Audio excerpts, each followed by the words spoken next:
तर कसं काय यवतमाळकर, तुम्हाला तर माहीतच असेल आपल्या यवतमाळची जे खटेश्वरची यात्रा आहे ती सुरू झालेली आहे आणि खूप साऱ्या लोकांचे कमेंट्स होते की दादा खटेश्वर यात्रेचा व्हिडिओ वगैरे आणा. तर फायनली मी गेलो होतो आणि इथचा एक आपण ब्लॉग शूट केलेला आहे. यामध्ये आम्ही दर्शन कसं घेतलं, किती मोठी यात्रा होती, कोणते कोणते झुले आहे आणि दर्शन कशा पद्धतीनं होईल खटेश्वर बाबांचं, हे सगळं आपण या व्हिडिओमध्ये पाहणार आहोत. म्हणून व्हिडिओला पूर्ण पास होतोच, व्हिडिओ लाईक आणि चॅनलला सबस्क्राईब करा. सोबतच माहिती का मित्र, इथं बोटिंग सुद्धा सुरू झालेली आहे. आता खटेश्वरची यात्रा म्हटलं तर लहानपणीच्या लय जास्त आठवणार आहे, म्हणून हा व्हिडिओ पूर्ण पहा. तर आम्ही निघालो सरळ यवतमाळवरून खटेश्वरला जाण्यासाठी. सगळ्यात आधी आलं बारवा तळेगाव, त्यानंतर यरा शहरात आणि सरळ पोहोचलो आम्ही खटेश्वरला. आम्ही कसं सकाळच्या टाइमला आलो होतो म्हणून इथं तुम्हाला गर्दी खूप कमी दिसत आहे, पण 3 ते 4 वाजताच्या दरम्यान इथं लय जास्त गर्दी होणार आहे. ही गोष्ट मात्र लक्षात असू द्या. जर तुम्हाला यात्रेला जात असाल तर शेवटचे 2 किंवा 3च दिवस बाकी आहे, तर लवकरात लवकर जाऊन या. आता तुम्हाला दिसत असेल का या प्रकारे इथं गर्दी कमी आहे, पण 4 वाजताच्या नंतर इथं पाय ठेवायला सुद्धा जागा राहत नाही. तर हे बघा, हे काही प्रकारचे एंट्री गेट आहे आणि श्री संत खटेश्वर महाराज सेवा समिती जोडमाव परिसर आपले सहर्ष स्वागत करत आहे. इथून सरळ तुम्हाला आतमध्ये जायचं आहे. पण आम्ही मागच्या साईडनं आलो होतो, कारण आमच्याजवळ फॅमिली होती, पूर्ण फॅमिलीसोबत आलो होतो. त्याच्यामुळे 30 रुपयाची पावती काढून आम्ही मागच्या साईडला आलो आहे आणि डायरेक्ट गाडी लावली आहे. ह्यात ज्या तलावाजवळ आहे बघा, इकडच्या साईडला गाडी लावलेली आहे. तुम्ही सुद्धा मागच्या रोडनं येऊ शकता.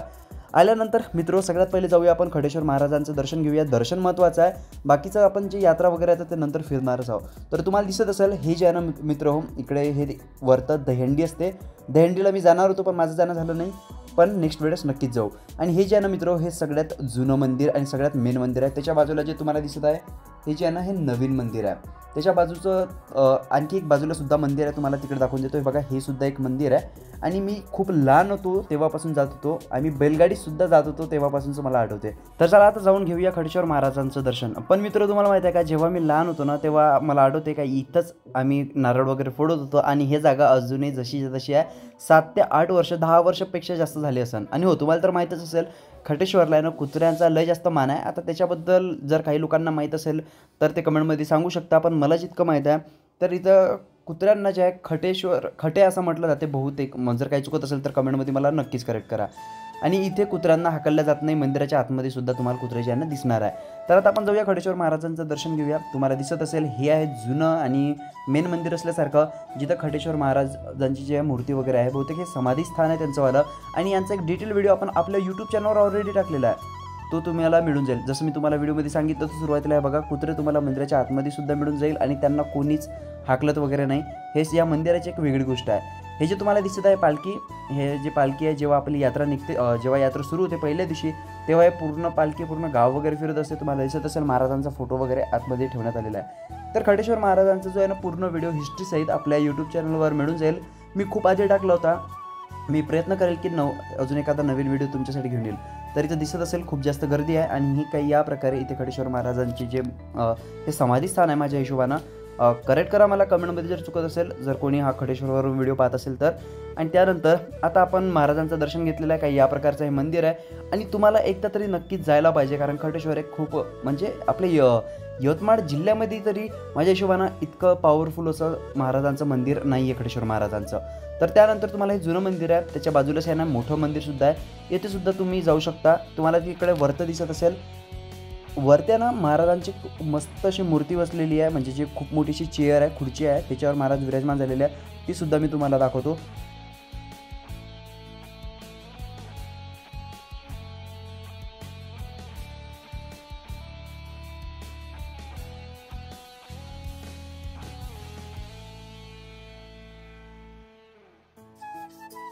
मित्र जर तुम्ही वर्त महाराजांचं दर्शन घेतलं तर हे बघा, सोमवारच आहे ना एंट्री गेटवरच आहे आणि तुम्हाला काही या प्रकारचं एक आतमध्ये जाण्यासाठी, म्हणजे एक आतमध्ये छोटीशी अशी गुफा असल्यासारखी आहे आणि आतमध्ये सुद्धा महाराजांची जशी वरते मूर्ती ठेवण्यात आलेली आहे तसंच छोटंसं एक मंदिर आहे आतमध्ये आणि इथे सुद्धा महाराजांची एक मूर्ती आहे. ठीक आहे. आणि हो, खूप सारे लोक, मला खूप सारे सबस्क्रायबर्स इथे भेटले होते, त्यामुळे त्यांना पण मी आपल्या व्हिडिओमध्ये ॲड केलेला आहे. खूप सारे लोक जे बघतात, व्हिडिओला सपोर्ट करतात, त्यांच्याबद्दल धन्यवाद. आणि हो, मला खूप सारे सबस्क्रायबर्स इथे मिळाले, त्याबद्दल खूप खूप धन्यवाद. जेव्हा जेव्हा मला सबस्क्रायबर्स मिळत होते, फॉलोअर्स मिळत होते, मला खूप जास्त खुशी होत होती. आणि असाच प्रकारचा तुमचा प्रतिसाद माझ्याबद्दल असू द्या. त्यानंतर मित्र तुम्हाला माहिती आहे का, हे जे कपडे आहे ना, मी लहानपणी रडत होतो. मी दिवाळी वगैरे कपडे नव्हतो घेत, कारण खटेश्वर महाराजांच्या यात्रेचे जे कपडे आहे त्यामध्ये एक गोष्ट होती का, जीन्स पॅन्टले पट्टा लावून भेटत होता. म्हणून मी हमेशा इथूनच कपडे घेत होतो, कारण पॅन्टवर पट्टा फ्री भेटते म्हणून. तर हे लहानपणीचे एक आठवण आहे. त्यानंतर पुन्हा सबस्क्रायबर्स भेटले. हे म्हणाले की दादा आम्हाला सुद्धा नक्की व्हिडिओमध्ये ॲड करशील. तर सगळ्यांना मी ॲड केलेलं आहे. आणि त्यानंतर आता आपण पुन्हा यात्रेला आहे ना फिरायला सुरुवात केली. आता तिकडच्या साईडला तुम्हाला दिसत असेल ते झुले वगैरे आहे, पण इकडच्या साईडला दोन्ही साईडला रस्त्याचं जे आहे ना मेन मार्केट तुम्हाला दिसत असेल. कपड्याचे दुकान आहे, कुठं खिलोने वगैरे आहे. आणि हो, जर मी पूर्ण व्हिडिओ बनवायला बसलो ना यात्रेचा आपल्या, तर तो 2 ते 4 तासाचा होईल, म्हणून मी शॉर्टमध्ये व्हिडिओ बनवलेला आहे. तर त्यानंतर सगळेजण म्हणत होते आपण भजे वगैरे खाऊ. तर मग आम्ही बसलो इथं सुरुवातीला आणि मस्तपैकी पहिले तर भजे खाल्ले, चांगले होते आणि मजासुद्धा आली.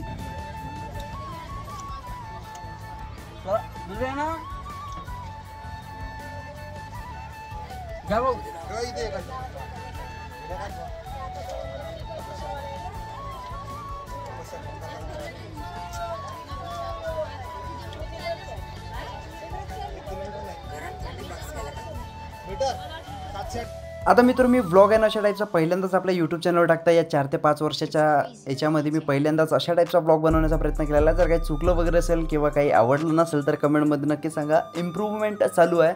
नेक्स्ट व्हिडिओमध्ये मी प्रॉपर व्लॉग करण्याचा प्रयत्न करेल.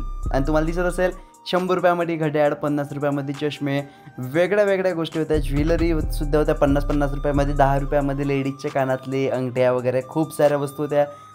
आणि हो, तुम्हाला ते काय इथं टॅटू सेंटरसुद्धा होतं. मी तुम्हाला इतकी मजा सांगतो, मी जेव्हा लहान होतो ना तेव्हा मी लय रडलो होतो. माझ्या काकाजवळ का मला हातावर नागोंदाचं आहे म्हणतो. तुम्हाला दिसत असेल हे सौरभ नाव जे गोंधून आहे ना, हे सुद्धा खटेश्वरच्या यात्रेतच पिकवलेलं आहे. आणि मला आठवतं मी लहानपणी इथं बैलगाडीमध्ये येत होतो तेव्हाची ही गोष्ट आहे. तुम्हाला दिसत असेल मित्र काही या प्रकारे इकडे झुले वगैरे आहेत. आता आपण झुले वगैरे सगळे तर पाहणार आहोत, पण मी याच्यामध्ये फक्त जो आकाश पाळणा आहे ना त्याच्यामध्येच बसलो होतो, कारण बाकीचे पाळणे काय तेवढे इंटरेस्टिंग नाही आणि बाकीचीच मला काय तेवढी मजा बी येत नाही. इकडे लहान मुलांसाठी म्हणजे लहान लेकरांसाठी वेगळा पाळणा होता. 2 आकाश पाळणे होते, आकाश झुले म्हणू शकता तुम्ही त्याला, म्हणतातच लोक आपल्या इकडचे. ब्रेक डान्ससुद्धा होता आणि ब्रेक डान्स एवढं इतकी गर्दी, बापरे, इथं तिकीट घ्यायसाठी सुद्धा वेळ करावा लागत होता. आणि हे तिरपं फिरणार तर आपल्याला काही सेफ वाटलं नाही म्हणून आपण त्याच्याकडे तर पाहिलं बी नाही. सुधीर भाऊ म्हणे मस्तपैकी मी तिकीटा काढतो म्हणे. सुधीर भाऊ गेले तिकीट काढाले. ताई, मी, सुधीर भाऊ हे बच्चा पार्टीला आम्ही घेतलं नाही, कारण भिले वगैरे तर मग विषय झाला असता इथं. म्हणून आम्ही आता सरळ जाणार आहोत इथं. आणि आकाश पाडण्यामध्ये जे आहे ना लय जास्त मजा येणार आहे.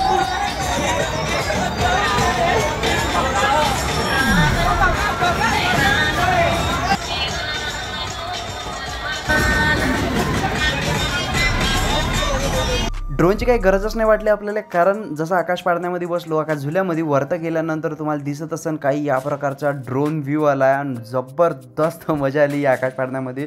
आणि हो, ज्या आम्ही आकाश पाळण्यामध्ये बसलो होतो ना, हा सगळ्यात हायटेड म्हणजे सगळ्यात उंच असलेला आकाश पाळणा होता. तुम्हाला दिसत असेल खाली किती लोक असे छोटे छोटे दिसत आहे. आणि खूप मोठी यात्रा भरली आहे यवतमाळकर. त्याच्यामध्ये मेनली पाहिलं तर खाण्यापिण्याची जास्त दुकान आहे, पण इकडच्या साईडला ना राईट साईडला आणि लेफ्ट हँड साईडला जिकडं आहे ना तलाव आहे तिकडल्या साईडला सुद्धा खूप असे ज्वेलरी वगैरेवाले जे असते ना, घरगुती सामान वगैरे असते, जसं घरसंसार महासेल वगैरे सारखे, तिथं खूप सारे सेलचे असे शॉप वगैरे लागलेले आहे. तर जवळपासचे जे गावातील लोक जे आठवडी बाजारात वगैरे जे खरेदी करतात त्यांच्यासाठी एक बेस्ट ऑपॉर्च्युनिटी आहे शॉपिंग करण्यासाठी.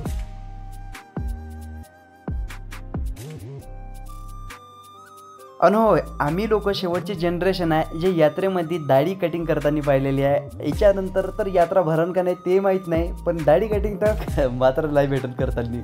तर बघा काय या प्रकारे आम्ही पूर्ण यात्रा वगैरे फिरलो. आता तुम्हाला दिसत असेल आम्ही पुन्हा जे ना मंदिराकडे जात आहोत. याचं कारण असं होतं का आमच्या गाड्या वगैरे तिकडे होत्या आणि डब्बे वगैरे आम्ही आणले होते, म्हणून आम्ही पुन्हा मंदिराकडे वापस जात आहे. पण जेव्हा मी वापस चाललो होतो तुम्हाला दिसत असेल हे जे आहे ना हे सगळं म्हणजे हे पण एक जुनं मंदिर आहे. ते तर आहेच आपलं, पण ते पण एक जुनं मंदिर आहे. तिथलं मी आतमधलं जाऊन दाखवलेलं नाही आहे, पण ऑलरेडी आपण खडेश्वर महाराजांचा जो इथला जो आहे खडेश्वरचा पूर्ण व्हिडिओ टाकलेला आहे चॅनलवर, त्यामध्ये तुम्हाला ते मिळून जाईल. तर यवतमाळकर तुम्हाला माहीत आहे का, इथं जे हे पाण्याचे हे जे दिसत आहे ना, मला आठवते मी 2रीत किंवा 3रीत असेल, म्हणजे आजपासून तुम्ही विचार करा कमीत कमी 20 वर्ष आधी 19 वर्ष आधीपासूनचे हे नळं अजूनही तसेच्या तसेच आहे. हे नॉस्टॅल्जिक फील झालं, जुन्या आठवणीशा येत होत्या. त्याच्यानंतर थोडंसं आम्ही फिरलो वगैरे यात्रेमध्ये आणि आलो आम्ही तलावाकडच्या साईडला. तलाव एकदम स्वच्छ करण्यात आलेलं आहे आणि याचं पूर्ण श्रेय जे आहे इथलं जे खडेश्वर संस्थान आहे त्यांना द्यायला पाहिजे, कारण तलाव खूप जास्त खराब होतं. आणि त्यानंतर याच्यात बोटिंग वगैरे सुद्धा सुरू आहे, सेफ आहे, तुम्ही जाऊ शकता. हां, फक्त लाईफ जॅकेट वगैरे नाही आहे, तर थोडंसं पाण्यामध्ये मस्ती नका करू. तर काही या प्रकारे यावर्षी खटेश्वरची यात्रा वगैरे भरलेली आहे. आम्ही इथे यात्रा वगैरे पाहिली. त्याच्यानंतर आम्ही जेवण वगैरे केलो. मस्तपैकी आम्ही जेवण वगैरे केलं आणि त्याच्यानंतर आम्ही गेलो घरी. तर व्लॉग कसा वाटला कमेंटमध्ये नक्कीच सांगा. व्हिडिओला शेअर करा. व्हिडिओ आवडले असल्यास अशाच प्रकारचे व्लॉग्स मी जास्तीत जास्त तुमच्यासाठी आणण्याचा प्रयत्न करणार आहोत. म्हणून व्हिडिओला शेअर करायला, कमेंटमध्ये सांगायला विसरू नका की तुम्हाला व्हिडिओ कसा वाटला. आशा करतो आवडला असेल.